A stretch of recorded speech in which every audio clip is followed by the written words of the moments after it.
Hello everyone. So in our today's video, we will talk about if base class and derived class both having constructor. Okay, and you are creating obviously object using derived class name only. So priority given to derived class or base class. So first of all, we will write class and name of that class will be demo one. Okay, and in that we have constructor. So quickly we are writing that constructor also, and we will have one print message. You are in demo one. Okay, and I will just copy paste this line so it will be easy for me to do some modification in my derived class. So we'll write something like this demo 2, and it is derived from demo 1. Okay, again it will have constructor you are in demo 2. Okay, and then obviously we will create the object. So d1 is equal to demo 2, and obviously while creating object we have to make sure that it is derived class name only.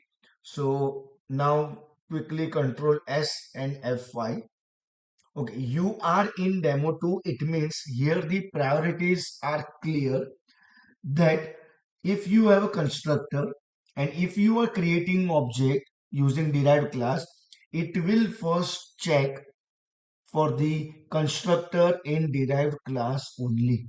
If it is there present, then it will call derived class constructor only first. Second thing, if I remove this, okay, and I can write pass also, control S F5.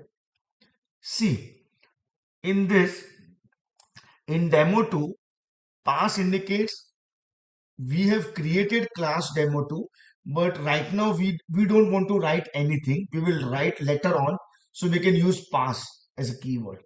So in that demo 2, we do not have constructor. So when we created object of demo 2, it will jump to super class constructor. That's why it is showing you all you are in demo 1.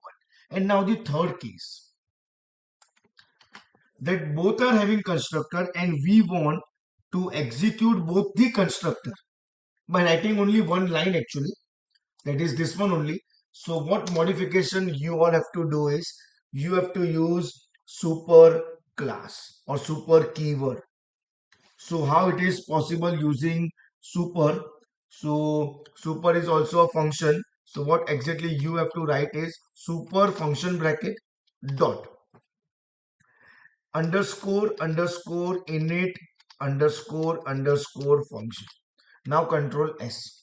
That means initially it will first jump to demo 2. It will call this constructor and this line will call base class constructor. So let's check the output of this also. Control S and F5. See, we are getting you are in demo 2 and then we are getting you are in demo 1. So in my next video, we will focus on MRO, that is method resolution order. Thank you everyone.